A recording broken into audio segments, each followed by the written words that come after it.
Hey Canucks fans, what do you think of the Pacific Division standings to start off the season? I'm Clay Emo, I'm at Canuck Clay on Twitter, I'm at Clay Emo on Instagram, I'm the founder of the GLCBC, the Good Looking Canucks Positivity Club, and this is my Canucks take all in one take. It's Clay's Canucks commentary for Tuesday, October the 22nd. It is game day, the Vancouver Canucks take on the Detroit Red Wings, game number 4 of their 4-game road trip. The Canucks have gone 2-1 on this road trip, so it's already been a success. They've gotten 4 of the first 6 points, but if they can come home with 6 out of 8, that would be amazing. They would come home with a 6-3 record. This is the same Detroit Red Wings team that the Canucks beat in a very spirited game last Tuesday in Vancouver. So exactly 1 week later, they're playing once again. And the Canucks, no surprises here, no lineup changes since last Sunday's game 2 days ago when they beat the Rangers in that crazy game in New York. So that means the same forwards, the same D, and the same goaltender. Well, that's what no lineup changes means. So you got Pettersson, Besser with Miller, Horvat with Virtanen and Pearson. Then you have Sutter, Levo, Furland, and then Beagle with Schaller and Mott. Same 6D, Edler, Myers, Tanev, Hughes, Ben and Stetcher.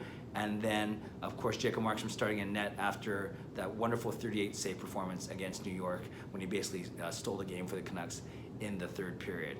So not a lot to talk about when it comes to lineup changes because there aren't any or anything. They just played Detroit last week. So today I want to talk about very quickly about the Pacific Division standings. I don't know if you looked at it. It's pretty crazy. Pacific Division always looked at as the weakest of the 4 divisions and certainly a lot weaker than their Western Conference counterparts, the Central Division. Always talking about the Central's going to have 5 playoff teams. The Pacific will only have 3. Central will take both wildcard spots. But it's early, only 8, 9, 10 games in the season. But you look at the standings right now, if the playoffs were to start today for whatever reason on October 22nd, the Pacific Division would have actually 5 teams in and the Central Division would have only 3. So up top you have Edmonton with 15 points in only 9 games. Very impressive. Great start for Edmonton. I think only 1 regulation loss so far. We'll see how far McDavid and Draisaitl and fluky goaltending can take them. Then right below them, another surprise, you have Anaheim with 12 points and Vegas with 12 points. Now Anaheim has those 12 points in only 9 games. Vegas has those 12 points in 10 games. Anaheim, great start as well. They're getting balanced scoring. And of course, you have John Gibson in net. So the top 3 right now are Edmonton, Anaheim, and Vegas. Right below them, you have the Calgary Flames. They have 11 points, and they have those 11 points in 10 games, I believe. Yeah, so they've played a couple more games than the Canucks. So Calgary, you expect them to be one of the top 3. And then you have Vancouver. They've only played 8 games, so everyone else has played 10 or 9. Vancouver's only played 8, and they're sitting there looking good so far with 10 points. So now you have Edmonton with 15, Anaheim with 12, Vegas with 12, Calgary with 11, Vancouver with 10. Right below Vancouver, only playing 7 games so far. Well, Vancouver's only played 8. 7 games is Arizona. They have 9 points, so they're 1 point behind the Canucks technically with a game in hand, of course. And then below them with only 6 points so far in 8 games, you have both San Jose and LA. LA, no surprise there. San Jose, a little bit surprised given all of their talent, but obviously they had some trouble both scoring and keeping the puck out of the net. And a big difference, a big factor was Evander Kane was suspended for the first 3 or 4 games of the season. So there you go. Right now the standings are Edmonton, Anaheim, and Vegas as the top 3. Then you have Calgary and Vancouver as the 2 wildcard spots, 4th and 5th. Vancouver with some games in hand. Then Arizona with some games in hand. And then, of course, San Jose and LA. When push comes to shove at the end of the year, I'd love to see Vancouver in one of those top 3 spots, but I think they will be challenging. I'm not guaranteeing anything, but I like to think that they will be challenging and in a good spot, have a good chance to win one of those 2 wildcard spots. I see Vegas staying up there. I see Edmonton I still see Edmonton, Anaheim dropping a little bit. I see Vegas and Calgary for sure. And right from the start, I've said San Jose was kind of the 3rd team that a lot of people were penciling in. They have too much talent almost not to pencil in.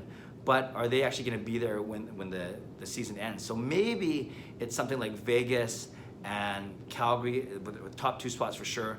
And then is it one of Vancouver or Arizona or Edmonton that takes that 3rd spot ahead of San Jose? Or is San Jose able to come back? I would love to think it's Vancouver, but I have a feeling San Jose will figure their stuff out by the time the season ends. So maybe it's still Vegas and Calgary and then San Jose in a tight battle for 3rd. And then that means one of Vancouver, Arizona, or Edmonton will likely get one or if not both of the wildcard spots. I think Anaheim's going to drop out still. I really do. And I think LA is already where they'll end up, and that's at the bottom of the division. So there's a lot of hockey to be played. As I said yesterday, the Canucks are only 10% through the season, playing 8 of their 82 games.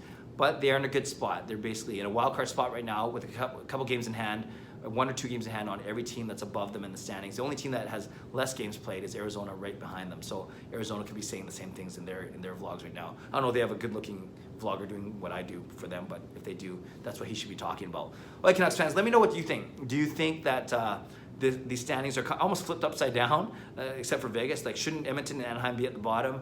Do you think they're here to stay? Do you think it's fluky? Do you think, or do you think that they have they're gonna have sustainable strong play for the rest of the season? And where do you think Vancouver ends up? We like to say they're going to make the playoffs, they're going to fight for a playoff spot, but are you willing to say that, no, they're going to be a top 3 team? Are you willing to say that they're going to be a wildcard team for sure? I will not use those words for sure, guarantee, because that's not being realistic, but I do think they have a really good chance, and we've seen how good they are, how balanced they are. Everything I've been talking about for the last week or so, we've seen that they are a strong team to start off this season. So a lot of hockey to be played, but my point for today is, are you surprised at the standings? Who are you most surprised? Are you most surprised at Edmonton? Are you most surprised at Anaheim? Are you most surprised that San Jose is down below? Are you surprised where the Canucks are right now? I'd love to know what you think. Leave a comment below. I'd love to read, react, and reply. And just so you know, tonight I'm working an event, and I don't even know, I know I won't be able to watch the game. I'm not even sure if I'm going to have a chance to do my post-game vlog. If I am able to sneak away for a couple minutes, I will, but I'll be just going by the stats and by Twitter only, because I won't be watching until later tonight. So we'll see what happens. Not that anyone's dying to see my post-game review, but we'll see what happens tonight depending on the flow of the night. So have a great day. Thanks for watching, and subscribe if you like to, like this video if you like to. Vancouver, Detroit, in Detroit tonight before the Canucks come home to host the Washington Capitals on Friday, a game that I'm going to with my lovely wife Gail, and I hope to see some of you there. All right, have a great day. God bless. Go Canucks, go.